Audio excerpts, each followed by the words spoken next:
နေ့စဉ်မြင်တွေ့နေရတဲ့ငှက်ကလေးတွေကတကယ်တော့လွန်ခဲ့တဲ့နှစ်သန်းပေါင်းများစွာကကဘာကြီးကိုစိုးမိုးခဲ့တဲ့ဒိုင်နိုဆောတွေရဲ့မျိုးဆက်တွေဆိုတာသင်ယုံနိုင်မလား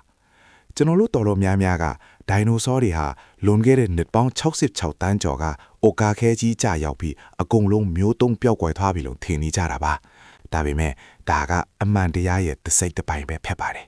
တကယ်တော့ဒိုင်နိုဆောတွေဟာလုံးဝအုပ်စုံပျောက်ကွယ်သွားတာမဟုတ်ပဲကျွန်တော်တို့ရဲ့ပတ်ဝန်းကျင်မှာပုံစံတစ်မျိုးနဲ့အခုထိရှိနေစေပါဒါကိုသိပ္ပံပညာရှင်တွေက avian dinosaurs လို့ခေါ်ကြပါတယ်ရှင်းရှင်းပြောရရင်တော့ဒီနေ့ခေတ်မှာမြင်နေရတဲ့ခိုးတွေစားကလေးတွေနဲ့ကြက်တွေဟာဒိုင်နိုဆောတွေရဲ့တိုက်ရိုက်မျိုးဆက်တွေပါပဲလူအများစုမှားယွင်းစွာယူဆထားကြတာကဒိုင်နိုဆောဆိုတာတွားတတ္တဝါကြီးတွေလိုပဲမြင်ကြတာပါ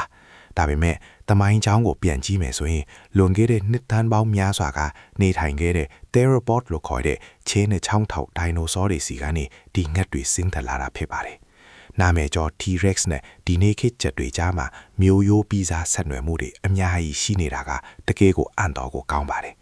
အရင်ကတော့ဒိုင်နိုဆောဆိုတာအရေးပြားအကြီးကွယ်တွေနဲ့ဖုံးလွှဲနေတဲ့တတ္တဝါကြီးတွေလိုပဲထင်ခဲ့ကြပြီမဲ့နောက်ပိုင်းတွေ့ရှိချက်တွေအရဒိုင်နိုဆောအများစုမှာငှက်တွေလိုမျိုးအမွေးအတောင်တွေရှိခဲ့ကြတာကိုတွေ့လိုက်ရပါတယ်အထူးသဖြင့် Archaeopteryx လို့ခေါ်တဲ့ကြောက်ဖြီရုပ်ကွင်းဟာဒိုင်နိုဆောနဲ့ငှက်ကြားကပေါင်းကူးဆက်သွယ်မှုတစ်ခုဖြစ်နေတာပါ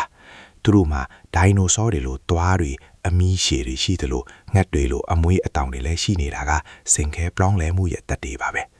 အိုကာခဲကြီးကြားရောက်တဲ့အချိန်မှာခန္ဓာကိုယ်ကြီးမားတဲ့ဒိုင်နိုဆောတွေဟာအစာရေစာရှားပါမှုကြောင့်ဈေးသုံးသွားခဲ့ကြပြီးမြဲခန္ဓာကိုယ်သေးငယ်ပြီးအစာအသောက်ရွေးချယ်မှုနဲ့ပါတဲ့အမွေးအတောင်ဖတဲ့ဒိုင်နိုဆောတွေကတော့အသက်ရှင်လွတ်မြောက်ခဲ့ကြတာပါ။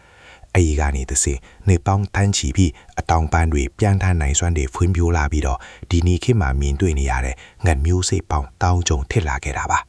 ဒါကြောင့်နောက်တစ်ခါအပြင်မှာငှက်ကလေးတွေကိုမြင်တဲ့အခါသူတို့ဟာကဘာဦးခေတ်ကအင်အားကြီးဒိုင်နိုဆောတွေရဲ့မျိုးဆက်တွေဆိုတာတတိရလိုက်ပါ